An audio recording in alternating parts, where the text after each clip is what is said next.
पूरी दुनिया में kidney fail, liver fail, stage 4 cancer, thalassemia को लाइलाज बोला जाता है। हम लोग क्या कर रहे हैं, आयुर्वेद, नेचुरोपैथी, होम्योपैथी और एलोपैथी, इसका इंटीग्रेशन करके हम दुनिया को रिजल्ट दिखा पा रहे हैं कि ये बीमारियां लाइलाज नहीं है, बीमारियां ठीक हो सकती हैं। कॉन्फ्रेंस रखी गई थी, क्या उद्देश्य था और किस चीज़ को, क्या लक्ष्य बनाया? देखिए, पूरी दुनिया में kidney fail, liver fail, stage 4 cancer, thalassemia को लाइलाज बोला जाता है।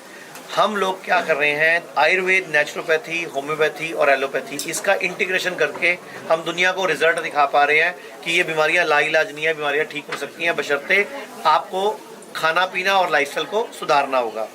तो हमारा जो हॉस्पिटल है, hymns hospital and institute of integrated medical sciences, इसकी एक नई ब्रांच मेरठ, दिल्ली एनसीआर में शुरू की गई है।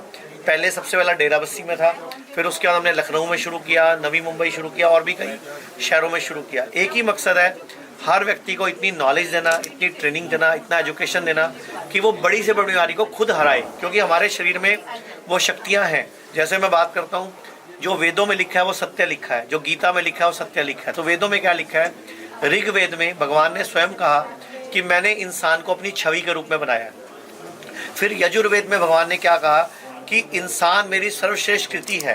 फिर गीता में भगवान ने कहा कि पूरी दुनिया के समस्त जो प्राणी हैं वो मेरे पुत्र पुत्री जैसे हैं। तो अगर हम भगवान के पुत्र पुत्री हैं, भगवान की छवि हैं, भगवान की सर्वश्रेष्ठ कृति हैं, तो बीमार क्यों, लाचार क्यों, बेबस क्यों? मतलब एजुकेशन की कमी, ट्रेनिंग की कमी, नॉलेज की कमी। तो हम वो नॉलेज जो वेदों में थी, ग्रंथों में थी, आयुर्वेद के द्वारा दुनिया को बता रहे हैं, समझा रहे हैं। और बड़ी से बड़ी बीमारी, चाहे वो थैलीसीमिया हो, चाहे किडनी फेल हो, चाहे लीवर फेल हो, चाहे ऑटोइम्यून डिजीज हो या कैंसर हो, उसको ठीक करने में कर पा रहे हैं। लगभग कितने पेशेंटों का उपचार हो चुका है, कितने स्वस्थ हो गए हैं और कितनों का चल रहा है? लगभग 5,500 पेशेंट हमारे हिम्स के द्वारा हॉस्पिटल में एडमिट होकर पूरी इंडिया से, जिनका डायलिसिस कम हो चुका है या बंद हो चुका है, वो है। लगभग 15,000 पेशेंट ऐसे हैं जो घरों पे खुद रह के, बिना हमारे पास आए, अपने आप ही घर पे अपने आप को हील कर पाए हैं। और कम से कम 1.5 लाख के लगभग पेशेंट हैं जिनकी डायबिटीज रिवर्स हुई है। और लगभग 3,000 ऐसे शुगर के पेशेंट हैं जिनकी टाइप 1 डायबिटीज, जिसमें इंसुलिन डिपेंडेंट डायबिटीज बोलते हैं जिसको, वो उनकी रिवर्स हुई है। एक छोटा सा सवाल ये है कि 60 प्लस होने के बाद, एक वृद्ध आने के बाद एक जो आ जाती है, उसमें किस तरह से उपचार करने आदमी को ज़रूरी है? क्योंकि आम आदमी जो होता है वो डायरेक्ट डॉक्टर या एलोपैथिक या होम्योपैथिक पे नहीं जा पाता, तो उसके लिए शॉर्ट में क्या है? देखिए, जैसे जैसे उम्र बढ़ती है आपको अपना खाना घटा देना चाहिए। सारी बीमारियों की जड़ भोजन है, खाना है। आप जैसे उम्र बढ़ती है, काम करते नहीं हो, बिस्तर बैठे रहते हो, आपकी एक्सरसाइज कम हो जाती है, लेकिन खा वही मटर पनीर रहे हो, वही छोले, वही चावल, वही रोटी, वही सब खा रहे हो। तो जैसे जैसे उम्र बढ़े और आपकी शरीर की कार्य क्षमता घटे, अपना भोजन कंट्रोल कर दो। अगर मैं एक लाइन में बोलूँ सारी दुनिया के वृद्धों के लिए क्या करना है, अपने खाने के ब्रैकेट को 8 घंटा कर दो।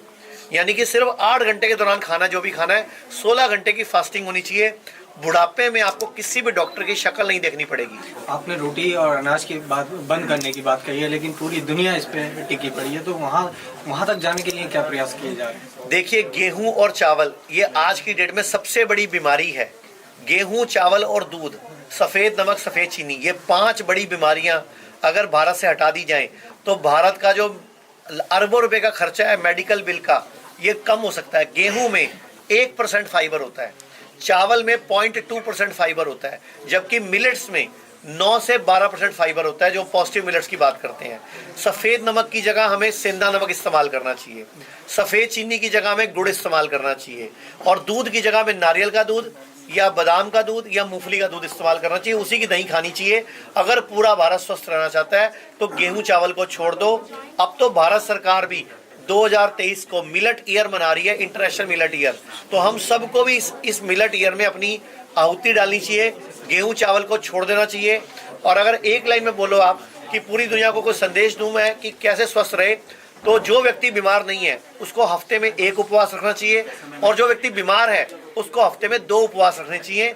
तो कोई भी बीमारी हमारा कुछ भी नहीं बिगाड़ पाएगी।